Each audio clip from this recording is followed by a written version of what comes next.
हम पढ़ने वाले ESWL के बारे में। तो ESWL की बात करें तो जो क्रिश्चियन चौसी हैं, डॉक्टर क्रिश्चियन चौसी, उन्होंने सबसे पहले ESWL परफॉर्म किया था 1980 में। 7 फरवरी का वो दिन था जब उन्होंने 1980 में सबसे पहली बार ESWL परफॉर्म किया था, और उन्होंने जो यूज किया था वो था डॉर्नियर HM1। आज जो हम यूज करते हैं वो है डॉर्नियर HM3। ये गोल्ड स्टैंडर्ड है। अगर हम बात करें तो जब इसकी शुरुआत हुई तो 1980 से लेकर 1990 के बीच में फिर ओपन सर्जरी जो था स्टोन, उसको रिप्लेस किया ESWL ने। तो ESWL के बारे में कहा जाता है कि क्रिश्चियन चौसी का ये एक ऐसा इन्वेंशन है जिसने most disruptive innovation in stone disease management बोला जाता है इसको। तो अगर हम बात करें कि जो आज हम देख रहे हैं तो उसमें 3 तरह के टोटल शॉकवेव जनरेटर होते हैं। पहले जो यूज होता था वो था इलेक्ट्रो हाइड्रोलिक। जो आजकल यूज होता है वो मोस्ट कॉमन अगर हम बात करें आजकल तो इलेक्ट्रोमैग्नेटिक होता है। और अगर बात करें एक और होता है वो होता है पीजो इलेक्ट्रिक। तो अगर हम बात करें तो जो मॉडर्न मशीन यूज करती हैं वो 3rd जनरेशन इलेक्ट्रोमैग्नेटिक होती हैं। तो सबसे पहले हम देख लेते हैं कि क्या क्या रहता है। तो इसमें हम देख सकते हैं कि ये पूरा पानी है। पानी में हम जो है इलेक्ट्रोड से एक शॉक स्पार्क क्रिएट कर रहे हैं, और स्पार्क से क्या होगा, शॉक जनरेट होगा जिसको फोकस करने की कोशिश कर रहे हैं ताकि स्टोन टूट सके। तो इसमें फोकस में प्रॉब्लम आती है। दूसरा, टिश्यू डैमेज के चांसेस रहते हैं, तो इसको अब यूज नहीं करते हैं। इसी तरह का कुछ पीजो इलेक्ट्रिक सिरेमिक जो एलिमेंट था उसको भी बनाया गया था। उसमें भी हम पानी में पीजो इलेक्ट्रिक के थ्रू किडनी स्टोन पे फोकस कर रहे थे। इस पीजो सिरेमिक जो कॉन्सेप्ट है, अब इसमें जो है हम लोग अल्ट्रासाउंड मशीन यूज करते हैं। तो इसको हम देखेंगे कि ये जो है पीजो सिरेमिक या पीजो इलेक्ट्रिक क्रिस्टल है, वो ऊपर वाला पीजो सिरेमिक है। तो पीजो इलेक्ट्रिक क्रिस्टल में हम देख सकते हैं ऐसे छोटे छोटे बहुत सारे क्रिस्टल रहते हैं पीजो इलेक्ट्रिक क्रिस्टल, और वो शॉक वेव जनरेट करते हैं। तो ये है पीजो इलेक्ट्रिक क्रिस्टल, और इसमें जो लगा रहता है अल्ट्रासाउंड स्कैनर, तो ये रहता है। और जो अब यूज करते हैं मोस्ट कॉमनली उसमें रहता है इलेक्ट्रिक मैग्नेटिक कॉइल होता है। इलेक्ट्रोमैग्नेटिक कॉइल जो रहता है एक मेम्ब्रेन होती है, और वो जो रहता है वेव जनरेट करता है जिसको हम फोकस करते हैं और स्टोन को ब्रेक करते हैं। तो 3 टाइप के जो हमने देखे, पहला इलेक्ट्रो हाइड्रोलिक, उसमें क्या है हम लोग स्पार्क के थ्रू जो रहता है छोटे छोटे माइक्रो बबल्स बना रहे हैं, उसको क्या बोलते हैं, बबल्स बनाना, उसको कैविटेशन, और फिर वो स्टोन को तोड़ रहा होता है। ये पावरफुल तो रहता है बट फोकस करने में दिक्कत आती है और टिश्यू डैमेज ज़्यादा होता है, इसलिए इसको नहीं यूज़ करते हैं। अब जो यूज़ करते हैं इसमें बेसिकली हम मैग्नेटिक कॉइल यूज़ करते हैं। वो मेम्ब्रेन को रिपेल करता है जिसकी वजह से फोकस वेव जनरेट होती है। तो इसका फ़ायदा क्या है, ये काफ़ी रिप्रोड्यूसिबल होता है। और तीसरा जो था पीजो इलेक्ट्रिक, जिसमें 1000 से ज़्यादा क्रिस्टल एक साथ फायर करते हैं। ये काफ़ी प्रिसाइज होता है। इसमें हम लोग छोटे से स्टोन को भी फोकस कर सकते हैं। पेनलेस भी होता है, बट प्रॉब्लम ये है कि इसकी पावर कम होती है। तो अगर हम बात करें तो इलेक्ट्रोमैग्नेटिक जो लिथोट्रिप्टर होते हैं वो सबसे कंसिस्टेंट होते हैं एनर्जी के लिए, और स्टोन को काफ़ी अच्छे तरीके से प्रिसाइजली फ्रेगमेंट करते हैं। तो स्टोन टूटता कैसे है, हम बात करें इलेक्ट्रोमैग्नेटिक का, तो इसमें बेसिकली 4 चीज़ें होती हैं। तो अगर हम देखें तो 4 चीज़ों में ये रहता है, एक तो जो शॉक वेव है जब हम स्टोन पे डालते हैं तो उसकी चारों तरफ ऐसे रहता है, एक फोर्स क्रिएट होती है जो स्टोन को कंप्रेस करती है। इसको बोलते हैं कंप्रेसिव फोर्स। कंप्रेसिव फोर्स, तो ये कंप्रेसिव फोर्स जो रहता है स्टोन को क्या करती है, दबाती है, और इसकी वजह से कई जो रहता है इसको स्टोन को दबाएगी तो इसको क्या बोलेंगे, स्क्वीज। तो स्क्वीजिंग होता है जिसमें हम लोग सर्कमफेरेंशियली कंप्रेस करते हैं, और जब ये एनर्जी स्टोन के अंदर जाती है तो शॉकवेव जब स्टोन के अंदर जाती है और उसके बाद बाहर निकलती है तो एक टेंसाइल फोर्स क्रिएट करता है। उस टेंसाइल फोर्स की वजह से क्या होता है, ये स्टोन टूटने लगता है। तो सबसे पहले अगर हम बात करें तो क्या होता है, स्पेलेशन। तो स्पेलेशन में क्या होता है, हम लोग कंप्रेसिव फोर्स यूज करते हैं। शॉकवेव जो रहता है कंप्रेसिव फोर्स जनरेट करता है जिससे कि टेंसाइल फोर्स क्रिएट होता है, और इससे जो रहता है अंदर से स्टोन टूट जाता है, इंटरनल क्रैकिंग होने लगता है। तो हमने देखा कि जो रहता है स्टोन ऐसे अंदर गया, और ये जो रहता है कंप्रेसिव फोर्स जनरेट करता है और अंदर से स्टोन जो रहता है टूटने लगता है, इसको बोलते हैं स्पेलेशन। फिर जो अगला रहता है जो शॉक वेव हम दे रहे हैं उससे वाटर जो अगल बगल है उससे माइक्रो जेट्स बनते हैं। माइक्रो जेट्स ये बॉम्ब की तरह होते हैं, तो ये जाके स्टोन के सरफेस पे जब फटते हैं तो स्टोन को तोड़ते हैं, इसको बोलते हैं कैविटेशन। फिर अगला होता है कि जो स्टोन के सरफेस, हम स्टोन को देखेंगे तो स्टोन के बाहर क्या है, लिक्विड, और ये स्टोन है। तो ये जो रहता है इसमें जब शॉक वेव ट्रेवल करता है तो मीडियम चेंज होता है। अगर मीडियम चेंज होने की बात करें तो लिक्विड में अलग स्पीड रहेगी और सॉलिड में अलग रहेगी। तो इसकी वजह से क्या होता है, स्टोन जो रहता है रगड़ते हुए निकलता है, इसको बोलते हैं शेयर स्ट्रेस। तो इसकी वजह से क्या होता है, परत दर परत ये स्टोन जो रहता है टूटता रहता है, इसमें माइक्रो क्रैक क्रिएट हो जाता है। तो जैसे हम स्ट्रेन लगाए, अब ये ऐसे स्ट्रेन जो है अलग अलग मीडिया चेंज होने की वजह से स्ट्रेन लगेगा और माइक्रो क्रैक्स क्रिएट हो जाएगा। और फिर फटीग क्या होता है, फटीग का मतलब होता है कि ये जो वेव है स्टोन पे बार बार एक ही जगह मार रही है, तो एक बार जो स्टोन फाइनली थक कर टूट जाता है। तो जो 4 कॉन्सेप्ट होते हैं, पहला क्या रहता है, स्पलेशन। स्पलेशन हमने देख लिया, उसमें कंप्रेसिव फोर्स प्रोड्यूस करता है जिससे कि टेंसाइल फोर्स जनरेट होता है और अंदर से स्टोन टूट जाता है। फिर दूसरा रहता है कैविटेशन। कैविटेशन जो रहता है उसमें माइक्रो बबल्स, छोटे छोटे बॉम्ब बनते हैं, तो माइक्रो बबल्स बनते हैं और वो कोलैप्स होते हैं, तो क्या बनाते हैं, माइक्रो जेट्स। तो माइक्रो जेट्स क्या करता है, वो स्टोन की सरफेस पे जाते हैं और उसको इरोड कर देते हैं। तो इन सब में जो सबसे इंपॉर्टेंट मैकेनिज्म होता है, ये बॉम्ब वाला ही मैकेनिज्म सबसे इंपॉर्टेंट होता है, मोस्ट इंपॉर्टेंट मैकेनिज्म। फिर अगला जो हमने बात किया था वो था शेयर स्ट्रेस। तो शेयर स्ट्रेस की बात करें तो इसमें क्या था, अलग अलग मीडिया होने की वजह से डिफरेंशियल प्रोपागेशन होता है वेव का, जिसकी वजह से शेयर फ्रैक्चर होता है, लेयर बाय लेयर स्टोन टूट जाती है। और जो अगला रहता है डायनेमिक फटीग। तो डायनेमिक फटीग जो रहता है उसमें क्या रहता है, बार बार रिपीटेटिव होने की वजह से स्टोन वीक हो जाता है, बार बार वेट पड़ेगा तो स्टोन वीक हो जाता है। और इसमें एक हम और देख रहे थे कि ये स्टोन में चारों तरफ से जो फोर्स लग रहा है स्टोन को कंप्रेस कर देता है, तो इसको स्क्वीजिंग भी बोलते हैं। तो ये भी एक तरीका होता है स्टोन तोड़ने का। तो ये कुछ टेक्निक्स होती हैं। अगर हम बात करें तो जो मेन सिस्टम होता है वो कौन सा होता है, वो बॉम्ब वाला हमने पढ़ा, तो कैविटेशन। तो कैविटेशन जो रहता है इलेक्ट्रोमैग्नेटिक सिस्टम में सबसे इंपॉर्टेंट होता है, क्योंकि प्रेशर जो रहता है रैपिडली चेंज होता रहता है। रैपिड प्रेशर ड्रॉप होने की वजह से जो बुलबुले बनते हैं, जो माइक्रो जेट्स बनाते हैं और स्टोन को तोड़ देता है। तो अब बात करें पेशेंट सेलेक्ट कैसे करते हैं, आइडियल कौन कैंडिडेट होता है। तो सबसे मेन चीज याद रखना है कि लोअर पोल स्टोन जो रहता है वो अच्छा नहीं होता है। तो अगर स्टोन पेल्विस में है, अपर कैलिक्स या मिड कैलिक्स में है और 2 सेंटीमीटर से छोटा है तो हम उसको लेंगे। दूसरा सॉफ्ट स्टोन है, तो सॉफ्ट स्टोन कौन से होंगे, जिनका HU 1000 से कम होगा। फिर तीसरा जो स्किन टू स्टोन डिस्टेंस है वो 10 सेंटीमीटर से कम है, तो ऐसे केस में आइडियल होगा। फिर जो रहता है स्टोन, सॉफ्ट स्टोन जैसे कि uric acid, calcium oxalate dihydrate और स्ट्रूवाइट, ये सब जो रहते हैं अच्छे स्टोन होते हैं ESWL के लिए। और ESWL में स्ट्रूवाइट जब करते हैं ESWL तो हमें ध्यान देना है कि वो इन्फेक्टेड नहीं होना चाहिए। फिर पेशेंट फैक्टर जो है वो बहुत इंपॉर्टेंट है, पेशेंट जो है ओबीज नहीं होना चाहिए और लोअर पोल एनाटॉमी फेवरेबल होनी चाहिए। तो जैसे हम देख सकते हैं कि ये इनफंडिबुलम है।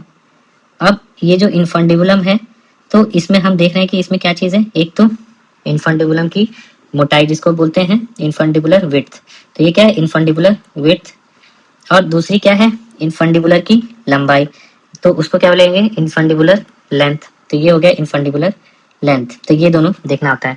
और फाइनली जो सबसे इंपॉर्टेंट चीज़ होता है इनफंडिबुलर एंगल, जिसको पेल्विस से निकाल रहे हैं।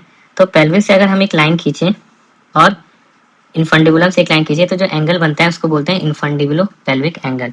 तो जो इनफंडिबुलो पेल्विक एंगल है वो अगर 70 डिग्री से ज़्यादा है, ये जो एंगल बन रहा है 70 डिग्री से ज़्यादा है तो फेवरेबल एनाटॉमी रहती है, क्योंकि 70 डिग्री से ज़्यादा होगा। अब कोई चीज़ ऐसे है तो स्टोन ऐसे ट्रेवल करके जाने में बहुत दिक्कत आएगी। और ये कितना है, ये 70 डिग्री से कम है, जैसे हमने मान लिया 60 डिग्री। और दूसरा जो है वो ऐसे है, उसमें क्या है कि ये 70 डिग्री से ज़्यादा है, जैसे कि हमने मान लिया 100 डिग्री है। तो ऐसे में जो स्टोन यहाँ होगा वो आसानी से जा सकता है पेल्विस के रास्ते। तो इनफंडिबुलो पेल्विक एंगल 70 डिग्री से ज़्यादा होना चाहिए। फिर अब स्टोन जो यहाँ पे है फंसा हुआ है, अब वो पतला रास्ता है, उसकी विड्थ जो है 5 mm से कम है। 5 mm से कम है तो क्या होगा, इस स्टोन निकलेगा ही नहीं। तो इनफंडिबुलर विड्थ क्या होना चाहिए, 5 mm से ज़्यादा होना चाहिए। मिनिमम 5 mm से ज़्यादा हो तो हम निकाल सकते हैं उसको, क्योंकि ESWL से जब तोड़ेंगे तो 5 mm से रहेगा नीचे तो उसको हम सिग्निफिकेंट भी नहीं मानते हैं। तो कम से कम विड्थ जो है 5 mm से ज़्यादा होनी चाहिए। फिर लेंथ, अब पता चला ये बहुत बड़ा है, लेंथ बहुत ज़्यादा है, तो उसको बहुत टाइम लगेगा ट्रेवल करने में, तो लेंथ भी 3 सेंटीमीटर से छोटी होनी चाहिए। तो ये कुछ फेवरेबल चीज़ें होती हैं जो ESWL फेवर करती हैं। और इसमें हमने देखा था स्किन टू स्टोन डिस्टेंस, तो इसको निकालते कैसे हैं। तो अगर हम बात करें तो जैसे हमने CT स्कैन में ये स्टोन देखा, तो इसको हम 3 एंगल पे इसका डिस्टेंस नापते हैं। एक जो है हम 0 डिग्री पे लेंगे, दूसरा 45 डिग्री पे और तीसरा 90 डिग्री पे। अब तीनों एंगल पे सरफेस से हम इसका डिस्टेंस चेक करते हैं और उसका सम करते हैं। सम करके फिर S1, S2, S3 उसका एवरेज निकाल देते हैं। तो जो वो लेंथ आती है वो रिप्रेजेंट करती है स्किन टू स्टोन डिस्टेंस। अब बात करें कि किसमें ESWL नहीं करना चाहिए, एब्सोल्यूट कॉन्ट्राइंडिकेशन। तो अगर हम बात करें कोई औरत प्रेग्नेंट है तो हमें जो है नहीं यूज़ करना चाहिए, क्योंकि हम ESWL में क्या यूज़ करते हैं, रेडिएशन से स्टोन को लोकलाइज करते हैं, प्लस जो शॉक वेव यूज़ कर रहे हैं उसकी वजह से इंजरी हो सकती है, तो हमें प्रेग्नेंट वीमेन में अवॉइड करना चाहिए। दूसरा, अगर किसी को अनकरेक्टेड ब्लीडिंग डिसऑर्डर है तो उसकी वजह से क्या होगा, किडनी में बार बार शॉक वेव जा रहा है तो हिमेटोमा बन सकता है। तो अनकरेक्टेड ब्लीडिंग डायस्थेसिस नहीं होना चाहिए। तीसरा, किसी को भी इन्फेक्टेड स्टोन रहता है तो हम नहीं करते हैं, या UTI है तो नहीं करते हैं, क्योंकि स्टोन टूटने के बाद किडनी में ही रह जाता है, तो उससे क्या होता है, यूरोसेप्सिस का रिस्क रहता है।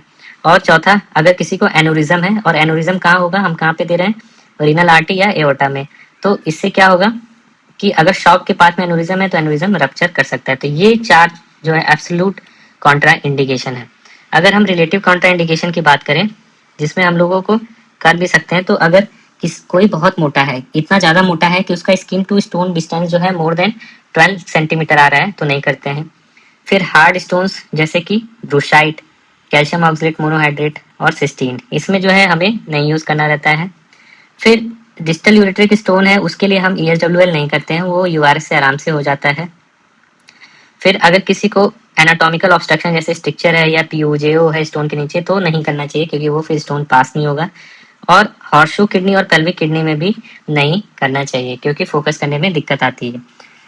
तो क्या क्या फैक्टर जो रहते हैं अफेक्ट करते हैं ESWL को। सबसे पहला फैक्टर साइज, स्टोन का साइज अगर 2 सेंटीमीटर से कम है तो वो बेस्ट रहता है स्टोन।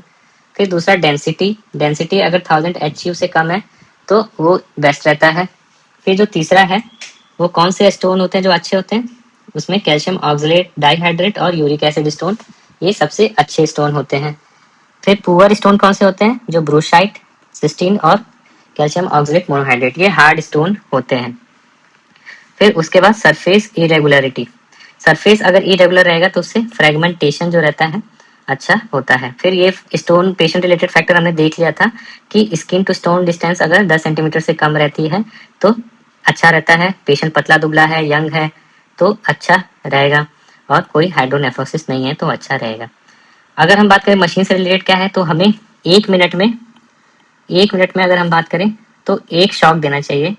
1 शॉक से 2 शॉक के बीच में देते हैं आइडियली, जो रहता है हम देते हैं 1 से लेके 1.5 शॉक। तो अगर हम फ्रीक्वेंसी बोलेंगे तो कितना होगा, 1 to 1.5 हर्ज, और शॉक पर मिनट बोलेंगे तो 60 से 90 पर मिनट, दोनों का मतलब सेम होता है, तो ये ऑप्टिमल होता है। फिर जो रहता है एनर्जी को हम कैसे करते हैं, पहले नीचे से ऊपर, कि हम लोग पहले नीचे से धीरे धीरे एनर्जी चालू करेंगे और एनर्जी बढ़ाते जाएंगे, ताकि वो उसको जो पेशेंट को दर्द हो रहा है उससे वो एडजस्ट हो जाए। और टिपिकली 2000 से 4000 जो शॉक की ज़रूरत होती है एक स्टोन को तोड़ने के लिए। स्टोन को लोकलाइज करने के लिए हम लोग फ्लोरोस्कोपी और अल्ट्रासाउंड का यूज़ करते हैं, और हमें ये देखना है कि कोई भी एयर बबल नहीं होना चाहिए, प्रॉपर कपलिंग मीडियम होना चाहिए, जैसे कि हम लोग जेल यूज़ करते हैं। तो यूजुअली हम कैसे स्टोन को लोकलाइज करते हैं, फ्लोरो और अल्ट्रासाउंड से, और कपलिंग जेल यूज़ करके हम एयर बबल को रिमूव कर लेते हैं। फिर लो एनर्जी से शुरू करके रैंप अप प्रोटोकॉल फॉलो करते हैं, और 1 से 2 शॉक पर मिनट डिलीवर करते हैं। और स्टोन को हम मॉनिटर करते रहते हैं रियल टाइम में। अगर कब रोकना होता है, पहला, अगर मैक्सिमम शॉक अगर दे चुके हैं जो हम 2000 से 4000 के बीच में देते हैं तो हम रुक जाते हैं। दूसरा, अगर स्टोन जो है फ्रेगमेंट हो चुका है, हमें दिख रहा है, तो भी रुक सकते हैं। तो इसमें अगर हम बात करें सबसे मोस्ट इम्पॉर्टेंट फैक्टर क्या होता है, हम अच्छे से जेल नहीं लगाते हैं। तो इनकरेक्ट कपलिंग जो रहता है मोस्ट इम्पॉर्टेंट रीज़न होता है फ्रेगमेंटेशन नहीं होने का, पुअर फ्रेगमेंटेशन का कॉज होता है। अब केयर कैसे करते हैं, तो केयर इमीडिएट केयर में पेशेंट को पानी पीने के लिए बोलेंगे ताकि स्टोन जो है छोटे छोटे टुकड़े हैं वो निकल जाए। दूसरा पेन किलर्स देंगे एनसेट्स, और अल्फा ब्लॉकर देंगे टैमसुलोसिन। तो टैमसुलोसिन क्या करेगा, छोटे छोटे जो स्टोन फ्रैगमेंट है उसको निकलने में हेल्प करता है। और यूरिन स्टेनिंग, अगर जो स्टोन के फ्रैगमेंट्स रहेंगे स्ट्रेन करने से ज़्यादा निकल जाते हैं।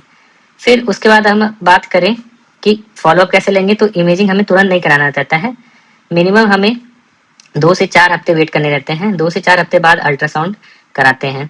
और अगर हमें कंप्लीट रिस्पांस लगता है तो टोटल 3 महीने लग जाते हैं। तो स्टोन फ्री रेट बोलने के लिए हमें 3 महीने वेट करना रहता है, 6 से 12 हफ्ते तक। और जो अगर हम बात करें क्लिनिकली इनसिग्निफिकेंट जो रीनल फ्रैगमेंट होते हैं लेस देन 5 mm है, तो हम उसको कुछ नहीं करते हैं, ऑब्जर्वेशन में रखते हैं। और एक चीज बहुत इंपॉर्टेंट होता है कि जिसने ESWL करवाया है उसको कोई भी भारी काम नहीं करना होता है। 1 हफ्ते के लिए बेड रेस्ट, ये पेशेंट के लिए सबसे खुशी की बात होती है। कॉम्प्लिकेशन की बात करें तो इसमें माइनर हेमेचूरिया हो सकता है, जो कि मोस्ट कॉमनली होता भी है। पेशेंट को रीनल कोलिक हो सकता है, फ्रैगमेंट्स जो पास होने उसकी वजह से दर्द हो सकता है, इसलिए एनसेड देना चाहिए, हाइड्रेट कराना चाहिए और यूरिन स्ट्रेनिंग कराना चाहिए। पेशेंट को नोजिया वॉमिटिंग हो सकता है दर्द की वजह से, और स्किन पे छोटे छोटे जो रहता है पिटेकी हो सकते हैं, पिटेकियल हेमरेज हो सकता है। अगर मेजर बोलें तो मेजर में स्टीन स्ट्रास होता है। स्टीन स्ट्रास को क्या बोलते हैं, स्टोन स्ट्रीट। तो स्टीन स्ट्रास के बारे में जान लेते हैं, ये क्या है। ये एक जर्मन वर्ड है, जर्मन वर्ड है जिसका मतलब होता है स्टोन स्ट्रीट। तो ये बेसिकली लीनियर कॉलम जो स्टोन का होता है उसको बोलते हैं स्टीन स्ट्रास। और इसको सबसे पहले किसने बताया था, इंडियन नहीं था बट नाम इंडियन है, रचिक और रसनिक। रचिक और रसनिक 2 साइंटिस्ट थे जिन्होंने सबसे पहले स्टीन स्ट्रास के बारे में बताया था। अब जो रहता है स्टीन स्ट्रास जो रहता है यूजुअली हम देखते हैं ESWL में होता है। बाकी कभी कभी जो रहता है अगर कोई पेशेंट मल्टीपल स्टोन अपने आप पास कर रहा है तो ऐसे केस में भी हो सकता है। अगर कोई पेशेंट RIRS कराया है या PCM कराया है और उसमें बहुत बहुत सारे छोटे छोटे फ्रैगमेंट्स छोड़ दिए हैं तो स्टीन स्ट्रास हो सकता है। तो यूजुअली अगर हम बात करें तो स्टीन स्ट्रास क्या होगा, अगर पेशेंट फैक्टर की बात करें तो बड़ा स्टोन है मोर देन 2 सेंटीमीटर, ऐसे में अगर PCM करा रहे हैं तो उसमें हो सकता है, ESWL करा रहा है तो उसमें हो सकता है, स्टैग हॉर्न स्टोन है तो उस केस में स्टीन स्ट्रास बन सकता है। दूसरा, अब जो है यूरेटर में स्टोन जाने के बाद पास नहीं हो रहा है, तो क्यों नहीं पास हो रहा है, पहला यूरेटर की जो पेरिस्टालसिस है वो अच्छी नहीं है, तो पुअर पेरिस्टालसिस, और दूसरा यूरेटर नैरो है, तो ऐसे केस में भी हो सकता है। फिर अगला जो बात करें तो जो ये स्टीन स्ट्रास होता है बेसिकली 3 टाइप से होता है। पहला होता है कि इसमें डिस्टल में स्टोन फंसा रहता है, छोटे छोटे फ्रैगमेंट्स जो रहेंगे डिस्टल में होंगे, और यूजुअली क्या रहेगा, एसिम्प्टोमेटिक पेशेंट रहता है, एसिम्प्टोमेटिक रहता है और डिस्टल फ्रैगमेंट्स होते हैं, इसको बोलता है टाइप 1।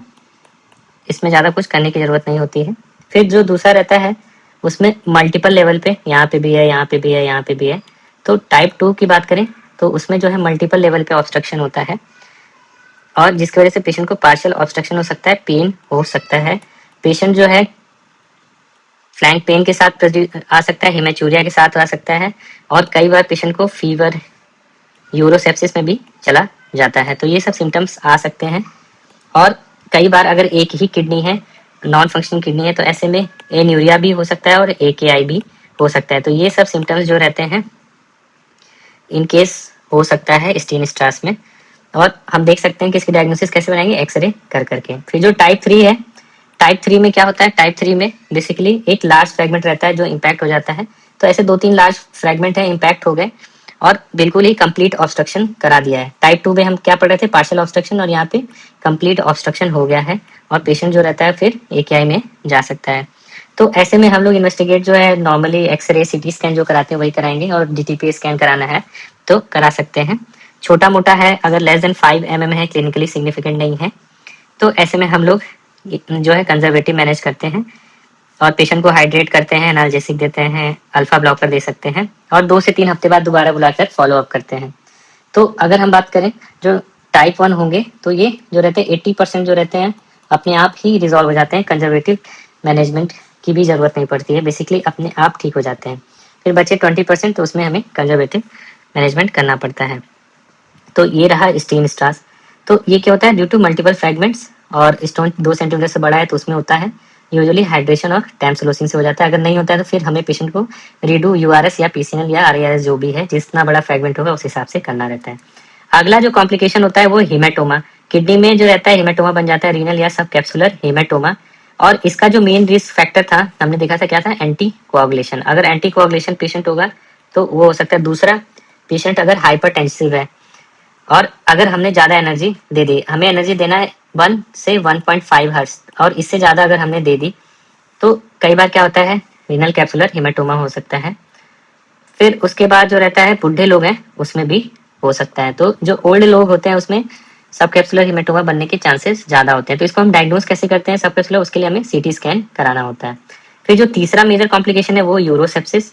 अगर अनट्रीटेड इन्फेक्टेड स्टोन है तो उसकी वजह से हो सकता है। इसलिए यूटीआई जिसमें भी रहे तो हमें ईएसडब्ल्यूएल तो बिल्कुल नहीं करना चाहिए।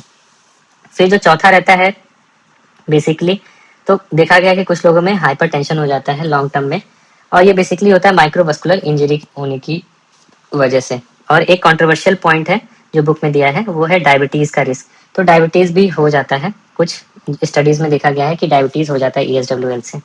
फिर अगर हम बात करें तो अगल बगल जो ऑर्गन्स हैं उसमें भी कुछ इंजरीज डॉक्यूमेंटेड हैं, जैसे कि पेनकेटाइटिस कुछ पेशेंट्स को डेवलप हुआ है, कुछ को स्प्लेनिक इंजरी और कुछ को कोलोनिक इंजरी। तो ये सब ईएसडब्ल्यूएल के कॉम्प्लिकेशंस हैं। अब बात करते हैं स्पेशल सिचुएशन। अगर किसी की सॉलिटरी किडनी है, एकमात्र किडनी है, तो ऐसे में हमें डीजे स्टेंट कर देना चाहिए अगर स्टोन में ज़्यादा बर्डन है, क्योंकि हम एक किडनी में रिस्क नहीं ले सकते हैं। और ईएसडब्ल्यूएल जो रहता है हम कर सकते हैं विथ प्रिकॉशन। तो प्रिकॉशन में हम स्टेंटिंग कर देंगे और पेशेंट को हाइड्रेट करेंगे, कोई इन्फेक्शन नहीं होना चाहिए, ये सब देख लेंगे। प्रेगनेंसी में अगर हम बात करें तो ईएसडब्ल्यूएल तो करना ही नहीं है। अगर हम बात करें बच्चों में, पीडियाट्रिक पेशेंट में, तो काफ़ी ज़्यादा सक्सेसफुल होता है बच्चों में, क्योंकि उनकी बॉडी बहुत पतली होती है और यूरेटर फ्लेक्सिबल रहता है। इनके केस में, बच्चों के केस में स्टीन स्ट्रास बहुत ज़्यादा कॉमन होता है, ज़्यादा बनता है। और बच्चों में एक चीज़ ध्यान देना है कि हमें अल्ट्रासाउंड यूज़ करना होता है टू अवॉइड द रेडिएशन। अगर किडनी ट्रांसप्लांटेड है तो ऐसे में ईएसडब्ल्यूएल फिजिबल रहता है, क्योंकि किडनी सुपरफिशियल ऊपर ही रहती है। तो ऐसे में हम अल्ट्रासाउंड गाइडेंस यूज़ कर सकते हैं। बट एक चीज़ का ध्यान रखना है कि ईएसडब्ल्यूएल करते समय हमें कम पावर का यूज़ करना है। ओबेसिटी में अगर हम बात करें तो ओबीज पेशेंट में हमेशा हमें स्किन टू स्टोन डिस्टेंस देखते रहना है। अगर वो बहुत ज़्यादा है तो पुअर आउटकम होता है। तो ऐसे केस में हम प्रोन पोजिशनिंग, पेशेंट को उल्टा करके प्रोन पोजिशनिंग और एब्डोमिनल अल्ट्रासाउंड से जो रहता है टारगेट को बढ़ा सकते हैं। फिर अगर हम अदर प्रोसीजर से कंपेयर करें तो ईएसडब्ल्यूएल सबसे लीस्ट इन्वेजिव होता है और ये लेस देन 20 mm स्टोन के लिए होता है। इसको अंडर सिडेशन या बिना किसी एनेस्थीसिया के भी कर सकते हैं। इसका स्टोन फ्री रेट मॉडरेट होता है, जबकि और सब प्रोसीजर का काफ़ी अच्छा होता है और इसमें बार बार फ्रीक्वेंट हमें ट्रीटमेंट लेने की ज़रूरत होती है। तो अगर हम बात करें गाइडलाइन क्या कहती है, तो गाइडलाइन के अनुसार अगर लोअर पोल स्टोन है जिसका साइड 1 सेंटीमीटर से बढ़ा है तो ऐसे में हमें जो है फ्लेक्सिबल यूआरएस या ईएसडब्ल्यूएल ट्राई कर सकते हैं। अगर स्टोन का साइज 20 mm से बड़ा है तो ऐसे में हमें पीसीएनएल प्रेफर करना चाहिए। फिर अब बात करते हैं कि आरआईआरएस कब करना है। तो अब जो है लोअर पोल स्टोन के लिए आरआईआरएस ज़्यादा प्रेफर किया जाता है। यूआरएस जो है हम बेसिकली करेंगे यूरेटर के लिए, यूरेटर में हम यूआरएस करेंगे। तो रिसेंट में क्या क्या चीज़ें आई हैं, रिसेंट में मशीन्स में कुछ बदलाव हुए हैं। अब जो है डुअल फोकस, 2 तरीके से हम फोकस करने वाले लिथोट्रिप्टर का यूज़ करते हैं, प्लस रियल टाइम अल्ट्रासाउंड का यूज़ करें जिससे कि स्टोन को ट्रैक कर सकते हैं, और एआई का इस्तेमाल करते हैं हम लोग टारगेट लॉक करने के लिए। और इलेक्ट्रोमैग्नेटिक शॉक जो है उसकी मदद से हमने जो है फोकस जोन उसको काफ़ी पतला कर सकते हैं। तो ये सब मशीन्स के इनोवेशन है कि एआई आ गया है, डुअल फोकस आ गया है, रियल टाइम अल्ट्रासाउंड आ गया है।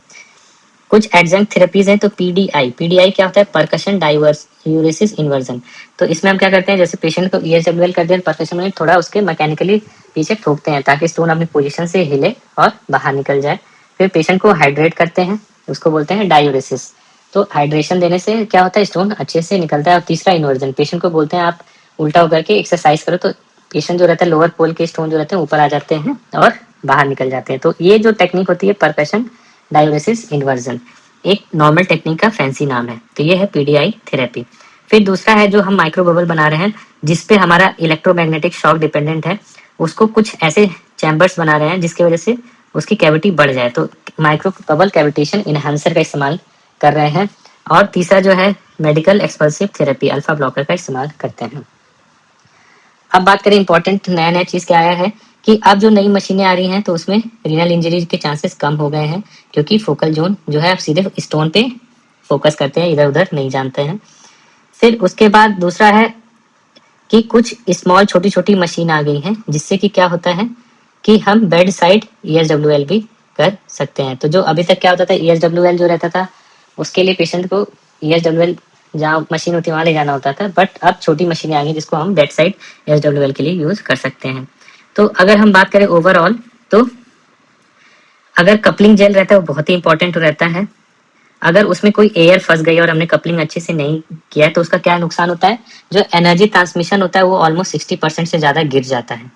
तो ये नुकसान होता है एयर ट्रैपिंग से। दूसरा सबसे चीज़ जो अच्छी होती है, स्टोन जो रिट्रोपल्सन होता है, जब हम URS करते हैं तो स्टोन ऊपर भागता है, तो ये चीज़ ESWL में नहीं मिलता है।